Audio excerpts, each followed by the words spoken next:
Ça y est, passage en 2021. Réveillon tout à fait particulier pour moi puisque je suis aux antipodes, quasiment au milieu de l'océan Pacifique. Et je vous envoie plein de bonnes ondes, plein d'énergie et je souhaite à tous les Boulonnaises, tous les Boulonnais une excellente année 2021 qui sera excellente, j'en suis certain. Bonjour à tous. Après ces vœux chaleureux mais sans doute un peu humides de la part de Stéphane du bout du monde, à nous, à notre tour, de vous souhaiter plein de bonnes choses pour cette nouvelle année. Encore une fois, au nom de nos partenaires, du groupe Bouygues Construction, du groupe Suez, du département des Hauts-de-Seine et de la ville de Boulogne-Billancourt, nous vous souhaitons bonheur, santé et succès pour l'année à venir. Eh bien, cette nouvelle année se commence sous le signe du changement, puisque déjà, Denis et moi avons changé de place. Exactement. On a changé de place parce que la course prend oui, un autre Olivier, tournant. On a tout à fait changé de place parce que la course s'est inversée. C'est-à-dire qu'on vous avait parlé la semaine dernière de l'antiméridien qui caractérisait la fin des longitudes est que nous avions montré à l'écran. Eh bien, ça y est, nous avons passé l'antiméridien, nous sommes maintenant dans les longitudes ouest, c'est-à-dire dans la deuxième partie du Pacifique. Alors, où se trouve Stéphane? Eh bien, Stéphane se trouve dans ce paquet-là, à côté de Jérémy Bayou et d'autres navigateurs, et ils vont tous vers le Cap Horn. Ce qui est très intéressant de noter pour Stéphane comme pour les autres, c'est qu'il se trouve dans une zone qui est effectivement la zone pratiquement la plus sud autorisée par la course, en bordure de la zone de limitation des glaces. Oui, on peut le dire, là on est vraiment dans le Grand Sud, on est par 55 Sud. Alors 55 Sud, petit rappel, ça veut dire à peu près la latitude de Copenhague, ici au Danemark, c'est-à-dire que c'est très très sud, on ne peut pas dans ce Vendée Globe aller plus sud. Ils sont vraiment très très sud et d'ailleurs Stéphane en ce moment a du vent de sud-ouest, il doit sentir le vent glacial qui lui arrive du pôle sud et ça doit être des conditions très difficiles en approche du Cap Horn. Alors on est actuellement au 55e jour de course. Est-ce que tu peux nous dire, Denis, à peu près où en est-on de la distance totale parcourue par Stéphane? Eh bien ça diminue, c'est-à-dire que Stéphane a augmenté, il a déjà fait 30 000 km, et il lui en reste 18 000. Ça commence à sentir un petit peu l'air de la maison et on le rappelle, à partir du moment où on est dans les longitudes ouest, elles vont diminuer 180, 170, 160, etc. jusqu'à 4,5 à peu près de longitude ouest, celle des Sables d'Olonne. On peut dire que petit à petit, on se rapproche et je suis sûr que dans la tête de Stéphane, ça doit commencer à jouer cette petite mécanique de « je me rapproche de la fin ». Alors, il y a deux éléments qui tournent dans la tête de Stéphane actuellement. Le premier, on y reviendra tout à l'heure, c'est le passage de ce fameux point Nemo. Et puis le deuxième, c'est bien sûr le Cap Horn, le point mythique de cette course. Et d'après les derniers échos que nous avons eu de Stéphane, ça commence à le faire frissonner. Oui, parce que c'est son premier, n'oublions pas, c'est son premier Cap Horn, puisque malheureusement en 2016, il avait été obligé de rejoindre l'Australie. Donc il n'avait pas encore pu goûter aux délices, entre guillemets, du Pacifique et aux super délices, encore avec des grands guillemets, du Cap Horn. Et donc ça va être deux fois des premières. On va en parler avec Stéphane dès qu'on va l'avoir tout à l'heure en visio. Alors avant d'avoir Stéphane en visio, on va revenir rapidement sur la semaine écoulée avec un nouveau problème technique. Il faut bien dire que tous les skippers ont connu des incidents techniques plus ou moins graves. Stéphane n'a pas vraiment été épargné, le malheureux. Et là, il a eu à nouveau un problème de hook. Alors il faut que tu nous en parles. Le problème de hook, toute la presse en a parlé. On a entendu Stéphane nous parler du problème de hook. C'est quoi le hook? On va essayer de voir une photo du hook. Le fameux hook, c'est la pièce mécanique qui nous permet de mettre la grand voile en haut du mât, au milieu du mât ou en bas du mât. Et il se trouve que cette pièce mécanique, malheureusement, elle a été cassée. Et donc ça occasionne des tas de problèmes parce que à partir du moment où on ne peut plus facilement régler la hauteur de sa grand voile, donc sa dimension, son volume, eh bien on est tout à fait embêté. Alors, jusqu'à présent, pour prendre un risque, qu'on appelle prendre un risque, c'est-à-dire diminuer la voile, il fallait un quart d'heure, 20 minutes.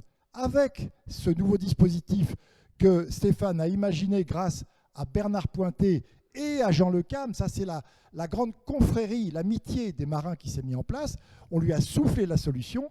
Maintenant, il a mis cette solution en place qui semble marcher. On va lui demander, mais, il lui faut plus d'une heure pour prendre un riz. Et là, évidemment, ça change tout. C'est plus du tout le même travail. Il y a un point essentiel à noter quand même, c'est qu'effectivement, il prévoyait de devoir s'arrêter, de se mettre à l'abri sous le vent d'une île, en l'occurrence l'île Macquarie, que l'on verra dans quelques instants. Heureusement qu'il n'a pas eu à le faire parce qu'il espérait être à l'abri de cette île. Or, le vent était un vent du nord fort et il n'y avait aucun signe d'abri sur cette île puisque l'île est orientée strictement nord-sud. Oui, c'est une espèce de cette drôle d'île qui est dans le Pacifique Sud, orientée nord-sud. Elle fait 33 km de long sur 5 petits kilomètres de large. Autant dire un espèce de petit boyau. Et il n'y a rien sur cette île. Il y a seulement une base d'observation océanique australienne. L'île est gérée par la Tasmanie. Donc c'est une île australienne où il n'y avait rien.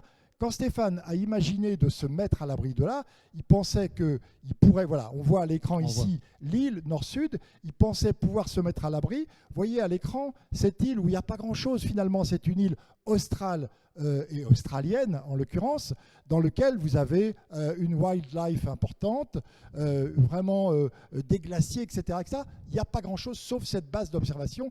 Et Stéphane l'a vu, cette île. Il est passé tout à côté et il était absolument ravi de voir cette île, sauf que, heureusement, il ne s'est pas arrêté. Parfait. Alors maintenant, tu vas nous parler un petit peu de ce fameux point Nemo, qui est un nom, effectivement, que les enfants associeraient éventuellement à toute autre chose. Alors, le point Nemo, Kesako, le point Nemo. Eh bien, le point Nemo, on va vous le montrer ici à l'écran, c'est ce petit point blanc. Alors, pourquoi il est intéressant ? Regardez sur la carte, parce que c'est le point le plus éloigné de toute Terre. Et donc, comme l'homme n'est jamais avare d'une bonne trouvaille, eh bien, il y a un ingénieur polonais qui s'est dit, tiens, où est-ce qu'on pourrait mettre tous les déchets de l'aventure spatiale au point le plus reculé de toutes les terres? C'est le point Nemo. Il a inventé le point Nemo qui est ici, que vous voyez sur la... Alors là, eh bien, on retrouve la station Mir russe qui a fini ses jours au fond de l'eau à 4000 mètres, mais aussi une station spatiale chinoise. On estime aujourd'hui qu'il y a entre 250 et 300 déchets de l'aventure spatiale qui séjournent à 4000 mètres tout au fond de ce point Nemo à 4000 mètres de fond. Merci Denis. Alors maintenant, c'est l'instant espéré par tous, c'est va-t-on avoir une liaison stable avec Stéphane? Je crois que oui, nous dit la régie. Donc je te laisse assurer cette liaison avec Stéphane, notre skipper. Alors, on va voir si Stéphane est avec nous. Stéphane, génial. Bonjour Stéphane, comment vas-tu? Bonjour à tous. Ça va bien, ça va bien. Alors, Stéphane. Un peu fraîchement ce matin, mais ça va. Oui, dis-moi, fraîchement, ça veut dire que tu as des vents de sud-ouest qui viennent du pôle sud, ça va être glacial, et je pense savoir que tu n'as pas de chauffage. Est-ce que c'est bien ça? Non, en fait, c'est effectivement, j'avais décidé d'en embarquer un, mais le coquin n'a jamais fonctionné. Et le préjudice, c'est pas tant de se réchauffer dans le bateau, mais plutôt de sécher les vêtements. Parce que j'ai pas non plus un stock de t-shirts et de polaires qui est illimité, donc à chaque manœuvre, quand je suis trempé par les embruns et autres, au fur et à mesure, mes vêtements sont humides, et là, je suis au stade où dans le bateau, tout est humide partout. Donc je n'ai jamais un endroit sec, même mon duvet désormais est humide. Bon, tu t'en sors quand même. Je suis en train de moisir dans le bateau, donc c'est pas évident. Alors, quel est le moral? Au-delà de ce problème de froid et de humidité, quel est ton moral? Comment vas-tu? Est-ce que tu te sens bien sur cette course maintenant que tu es dans le Pacifique et maintenant que ça glisse comme tu le veux vers le Cap Horn? Alors oui, je suis évidemment toujours très content d'être là et très excité par le prochain objectif qui est le Cap Horn qui se rapproche dans une grosse semaine. Donc c'est sûr que pour un marin, avoir le cap sur cette pointe mythique, c'est chargé d'émotions. J'ai envie de dire que depuis l'entrée dans le Pacifique, mon ressenti est très très différent, avec des conditions météo qui sont plus intéressantes, qui permettent d'avoir une meilleure vitesse, un équilibre qui a été un peu dur à trouver, qui est enfin trouvé à bord. Mais il y a quand même cette épée de Damoclès des ennuis techniques. Il y a plusieurs semaines non sans une pointe de provocation, je te disais que j'avais tout le temps peur. Et ce que je voulais dire, c'est qu'il y avait toujours une appréhension en fait de la casse matérielle ou de l'avarie. Et là, ça continue un petit peu parce que mon système de prise de riz est quand même assez chancelant. Et puis la dernière petite nouveauté du bord, c'est un gréement, donc les câbles qui tiennent le mât, qui sont un petit peu trop détendus à mon goût, à cause de l'affaissement d'un capteur de compression au pied de mât. Et conclusion, voilà, je suis obligé d'être assez attentif parce que j'ai des haubans qui tiennent le mât qui sont un peu trop détendus à mon goût, donc ça m'incite à devoir mettre moins de toile, être plus prudent. Voilà, et forcément ça crée une petite anxiété parce que je suis tout le temps en train de surveiller ça. Alors c'est sous contrôle, hein, mais c'est un poids d'attention. Mais bon. Donc pour ce résumé, on peut dire que tu as réussi à réparer le système de hook, bravo, qui te permet maintenant d'avoir la voile où tu le veux, le gréement qui est un petit peu plus souple que prévu, mais globalement tout est sous contrôle, c'est ça ce que tu nous dis, pour aller jusqu'au Cap Horn à tout le moins. Oui, en fait c'est juste que bon bah au bout de 2 mois forcément le bateau fatigue un petit peu, le matériel fatigue, mais comme je disais c'est sous contrôle dans la mesure où voilà j'ai identifié tous les petits points de faiblesse, je suis ça de près et pour l'instant comment dirais-je, ça n'handicape pas trop la vitesse de mon bateau. S'il faut, je prendrai des mesures plus conservatives pour préserver le matériel. Et dans quel cas je ralentirai, mais bon, j'en suis pas encore là. Et de toute façon, maintenant, le Cap Horn, j'ai envie de dire, il n'y a plus le choix, étant donné où je suis, là, au milieu du Pacifique. Il faut y aller. Alors, il faut y aller parce qu'il n'y a pas beaucoup d'alternatives ici. Bien sûr. Stéphane, avant de ton départ, on a parlé, toi et moi, du Pacifique et du Cap Horn. Et tu m'as dit que les lectures t'avaient beaucoup inspiré. Est-ce que tu repenses encore à ces lectures d'enfants, maintenant que c'est ton premier Pacifique et que ça va être ton premier Cap Horn quand même? C'est pas rien, c'est très important dans la vie d'un marin. Non, bah c'est omniprésent, évidemment, ces lectures, ces rêves.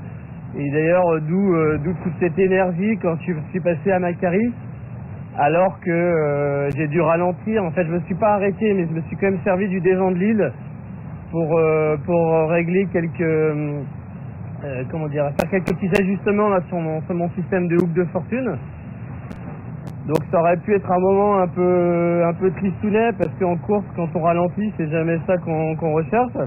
Mais au contraire, j'avais une énergie incroyable parce qu'il se trouve que cette île figure en bonne position dans des livres que j'ai lus comme étant une île isolée au bout du monde. Et en m'en approchant avec cette lumière incroyable, j'avais l'impression de rentrer dans mes livres et d'être dans mes rêves, et j'étais complètement euphorique, et c'était un moment tout à fait particulier. Donc je m'attends aussi à avoir une belle émotion au passage du Cap Horn, parce que à force de le regarder en photo, de voir les autres qui passaient, j'ai l'impression de le connaître, mais quand je vais le voir devant l'étrave, ça va être un moment très très fort. Alors, on peut imaginer que tu vas le passer vers le 10, 11, 12 peut-être, janvier, c'est-à-dire dans une dizaine de jours. Est-ce que c'est à peu près ça ce que tu prévois? Oui, peut-être, si tout allait bien, suivant les prévisions, que j'avais pas besoin de ralentir, ce serait le 10. Maintenant, voilà, dans la vraie vie, on n'est jamais tout à fait en phase avec les modèles météo. Tout va dépendre surtout de la météo sur zone en approchant. Là, je m'apprête à manœuvrer là, après la visio parce que j'ai le vent qui rentre. Et on est parti pour 4-5 jours non-stop de force 8-9 avec surtout une mer bien formée. Là, on va avoir plus de 6 mètres qui nous préoccupe un petit peu. Il y a beaucoup d'échanges entre les coureurs là sur zone. On est 6 pour discuter de l'état de la mer et voir les les meilleures attitudes. Et puis ensuite, il faudra voir quel temps nous attend au Cap Horn. Alors j'ai un des modèles, le modèle américain, qui me fait passer assez tranquillement, si j'ose dire, dans un vent modéré. Et puis il y a les modèles météo européens qui sont beaucoup moins sympathiques, qui voient des vents forts de nord-ouest et qui génèrent, quand on s'approche de la cordillère des Andes, des vents qu'on appelle les pomperos. Et dans ces conditions, le tarif c'est 50 nœuds. 50 nœuds, c'est pas mal. Force 10, voilà, si je peux éviter ça au Cap Horn, ce sera mieux. Bon, c'est dans 10 jours, on a le temps de voir. C'est sûr, s'il y avait une dépression forte comme ça en approche, il faudrait sans doute ralentir un petit peu. Et ça ferait un ETA sans doute plutôt vers le 11, 12, c'est le scénario plus pessimiste. De toutes les façons, on se reparlera avant, Stéphane, puisque on a rendez-vous samedi prochain, donc on refera le point sur le Cap Horn et sur les conditions. Il y a un sujet que les élèves de Boulogne nous proposent régulièrement. Ils disent, quand ils s'adressent à nous, mais est-ce que Stéphane va manquer de nourriture dans la mesure où le trajet est un peu plus long que ce qui était prévu? Est-ce que du côté nourriture, tu as ce qu'il faut, d'une part, et si jamais tu étais un peu à court, est-ce que tu pourrais pêcher? C'est une question qui nous a été souvent posée par les élèves de Boulogne. Alors oui, je vais manquer un peu de nourriture parce que je m'étais basé sur un temps de course de 85 jours auquel j'avais ajouté 5 jours de sécurité, donc 90 jours. Et il se trouve que l'océan Indien était calamiteux puisque mon temps de parcours en arrivant à Leeuwin était en retard de 5 jours. Là, le temps sur l'océan Pacifique est plutôt bon. Donc il faut voir qu'est-ce que nous réserve la montée. Mais disons qu'avec les 5 jours de l'Indien, j'ai mangé ma marge. Et tout le retard pris fait que je manquerai un petit peu de nourriture. Donc je pense qu'au maximum, ce serait une semaine de nourriture qui me manquerait. Donc c'est beaucoup et c'est pas beaucoup. Donc ce que j'ai décidé, c'est de ne pas y penser jusqu'au Cap Horn. Je vis normalement, je ne préserve pas mes stocks. Et puis quand j'aurai passé le Cap Horn, qu'il y aura eu cette décharge émotionnelle et que j'aurai le sentiment de renaviguer en eau plus calme, même si l'Atlantique peut être très agité, là j'aviserai, j'aurai des prévisions un peu plus précises sur mon retour. Donc sans doute que je serai obligé de me rationner, et dans un cas extrême, j'ai du matériel de pêche à bord. Alors le matériel de pêche qui est fonctionnel, qui est du bon matériel, mais qui nécessiterait le cas échéant de ralentir le bateau, parce qu'on ne peut pas pêcher à 15 nœuds, c'est plutôt entre 6, 7, 8 nœuds suivant les poissons. Donc bon, pareil, je suis en course, l'idée c'est de faire le meilleur temps autour de la planète, donc si je peux éviter de sortir mes lignes de pêche et de me contenter de pâtes et de riz en réserve, ça ira très bien. Parfait, parfait, on te le souhaite en tout cas. Alors Stéphane, hier a été lancé par l'ONU la décennie des sciences océaniques pour le développement durable. C'est un sujet qui est très important pour toi et pour tes partenaires, bien entendu. Tu es ambassadeur, toi, de cette démarche. Est-ce que tu peux nous en parler un petit peu et qu'est-ce que ça t'inspire, cette nouvelle décennie pour les sciences océaniques, pour le développement durable? Ce que ça m'inspire, c'est que l'humanité est en train de se réveiller gentiment. Après avoir considéré un petit peu l'océan comme comme quelque chose qui était juste une source inépuisable de ressources, notamment halieutiques, on commence à réaliser, alors les scientifiques le savent depuis longtemps, mais l'opinion publique et les gouvernements commencent à réaliser que notre équilibre de vie sur la Terre impose un bon équilibre, une bonne santé des océans. Et c'est tout l'intérêt de toute façon du message Time for Ocean, c'est de souligner la nécessité d'agir pour justement le préserver. Donc je ne peux que me réjouir de cette démarche qui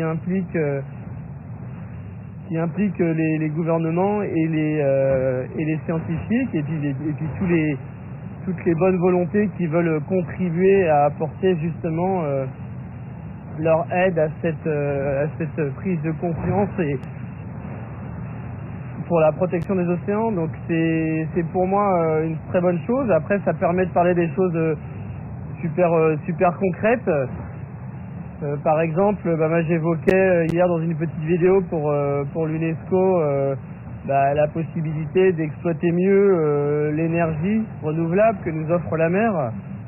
On a en France une énergie potentielle avec les marées qui est incroyable. Alors je parle pas de refaire un deuxième barrage sur la Rance et de tout envaser une baie. Aujourd'hui on a compris un certain nombre de choses, 50 ans plus tard, mais on a, je pense, un potentiel dans le raz blanchard, dans le front vert, alors qui fait l'objet d'études, d'essais, mais je pense qu'on doit pouvoir faire beaucoup mieux que ça, aller plus vite, et on sait que la réserve de puissance, par exemple, dans le Cotentin, l'arche du Cotentin, c'est plusieurs gigawatts.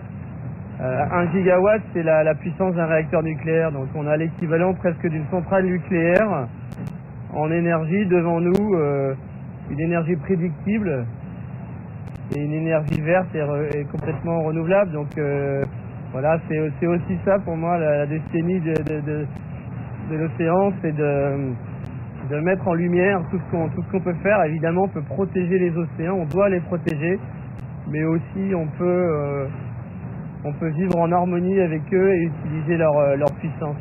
Super. Écoute Stéphane, merci infiniment. On va te laisser à ta manœuvre. Et puis écoute, tous les Boulonnais et tout le fan club, et tu sais qu'il est nombreux, te souhaitent de continuer bien dans le Pacifique Sud vers le Cap Horn. Et puis on se retrouve dans une semaine, évidemment, juste avant le Cap Horn. Et là, ça va être un grand moment.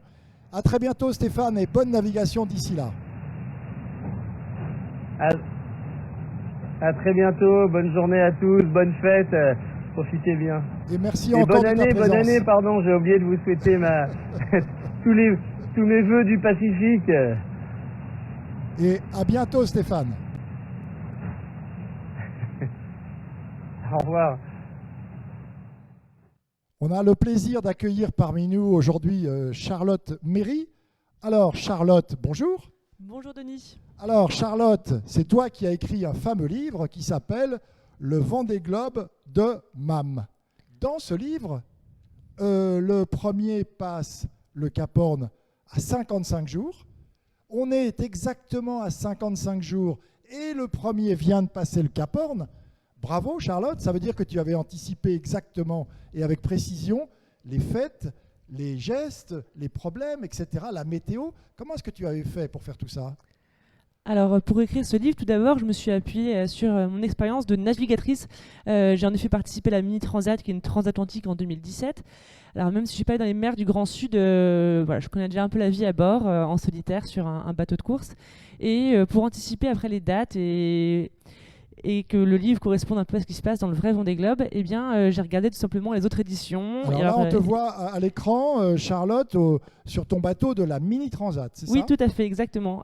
Donc, c'était un bateau aux couleurs de l'association Femmes de Bretagne. Ce sont des femmes qui entreprennent. Et c'est l'illustrateur du livre, d'ailleurs, Hubert Poireau-Bredin, qui avait illustré la Grand Voile. D'accord. Voilà pour la parenthèse. Ça, là, on te voit sans doute à l'arrivée ou au départ ? Au départ, à La Rochelle. Au départ, à La Rochelle, Ouais. Parfait.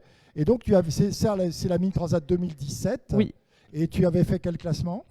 Et j'avais terminé 12e Bravo. en prototype. Voilà, donc Magnifique. Mais il faut ajouter aventure. qu'avant ça, tu avais été au Pôle France en 4,70. Voilà, le exactement. bateau roi des Jeux Olympiques, évidemment.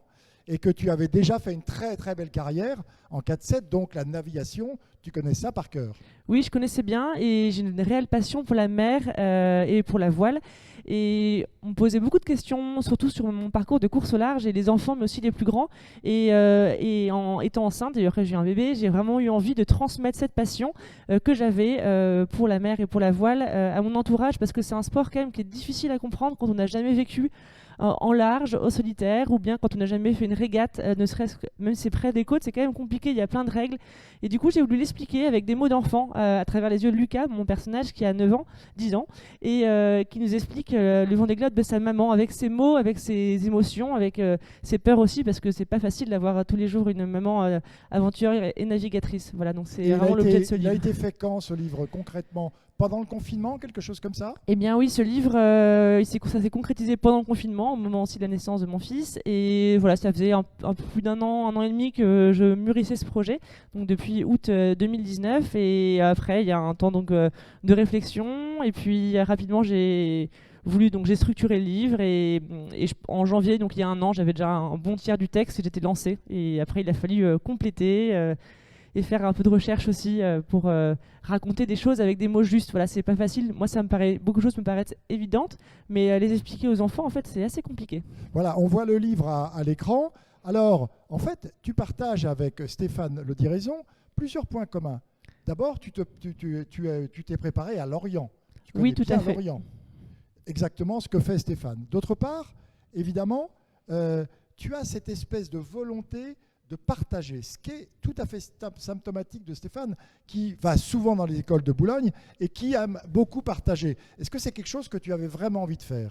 Oui, tout à fait. Je pense qu'on a la chance, en tant que navigateur, de vivre des choses assez fortes et de vivre des choses assez exceptionnelles aussi en course. Et ça suscite beaucoup d'interrogations. Et comme on est en solitaire vraiment tout seul, je pense qu'avant de faire la mini, avant de faire du large, moi j'avais une idée, mais c'est difficile en fait d'imaginer ce qui se passe. Et puis le solitaire est très beau, mais la seule chose qui est difficile en solitaire, c'est de pas partager avec les proches notamment. Et en fait, moi, ce livre m'a aussi permis d'expliquer à mes proches, à mes amis qui comprenaient pas grand-chose à la mini transat, et bien en fait, ce que j'avais vécu en mer à une autre échelle, parce que c'était pas les mers du Sud, mais voilà, j'ai vraiment pu expliquer ça à travers ce livre. Le livre, il marche très bien. Hein. Je sais qu'il y en a une centaine qui a été distribuée, peut-être même plus, dans les écoles de Boulogne, et que les enfants, ici, les élèves, en tout cas, le dévorent, ce livre. Et les professeurs sont ravis. Est-ce que tu as encore régulièrement des relations avec les professeurs de Boulogne?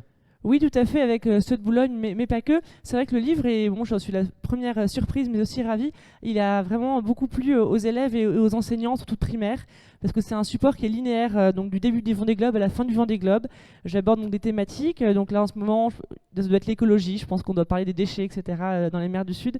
Et du coup, ça permet aux enseignants d'avoir un livre qui est calé sur la chronologie de la course. Et en effet, ça plaît beaucoup. Et j'ai même des élèves qui pensent que le livre est magique. Voilà, j'ai eu des mots des profs comme quoi le livre avait l'air magique, parce que tout ce qui est dans le Vendée Globe, ou presque, est abordé dans le livre. Là, j'ai parlé aussi du point Nemo. Et du coup, en ce moment, on parle du point Nemo. Voilà, Parfait, formidable. Alors, je crois qu'après avoir écrit ce livre, maintenant, tu es en train de retaper une ferme, de te préparer une ferme. Une ferme dans l'Orne. Là, on la voit à l'écran.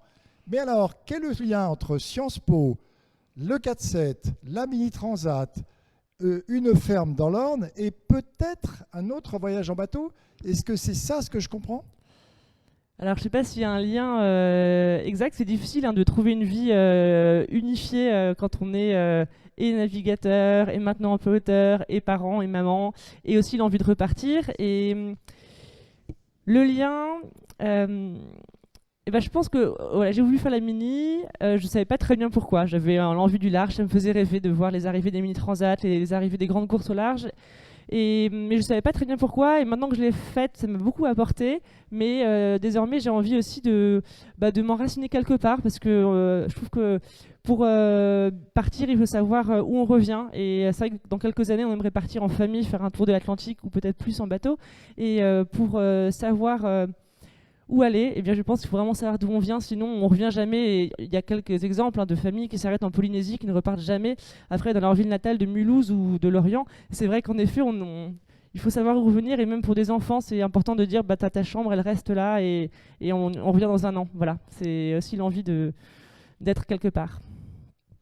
Merci Charlotte Méry, merci de votre visite, merci du formidable travail pédagogique que vous avez réalisé avec cet ouvrage. Je savais qu'on l'a distribué dans toutes les écoles de la ville et les enseignants suivent au jour le jour les aventures de Stéphane à travers votre ouvrage. Bravo pour cette belle initiative. Effectivement, faire partager ses passions, ça permet à notre jeunesse de se motiver. Et en ce début d'année, après une année 2020 qui n'était pas vraiment rigolote, c'est le moins qu'on puisse dire, et quand même été triste et nombreusement endeuillé, malheureusement. Démarrer 2021 sur une note d'optimisme, de pédagogie et de passion partagée, vous ne pouviez pas nous offrir un meilleur début d'année. Merci beaucoup. Et merci à vous. Quant à nous, on est très, très fiers de Stéphane. Je ne suis pas sûr que sur la planète, vous savez, il y a beaucoup de caporniers solitaires. C'est-à-dire des marins qui ont franchi le Cap Horn en solitaire.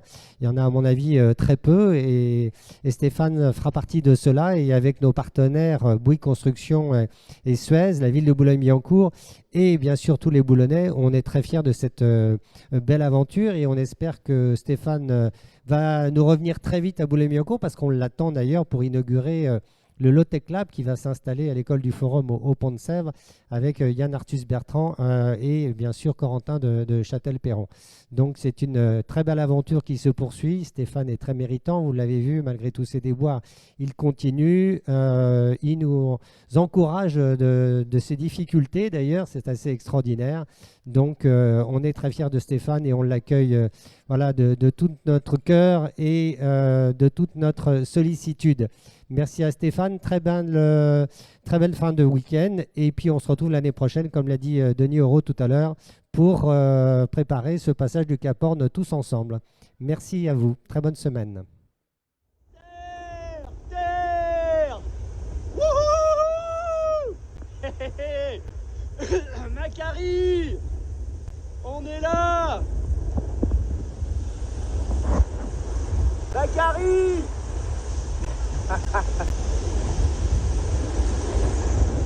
Va que c'est beau. Wouh, wouh, wouh, wouh, wouh. Par 55 degrés sud aux antipodes.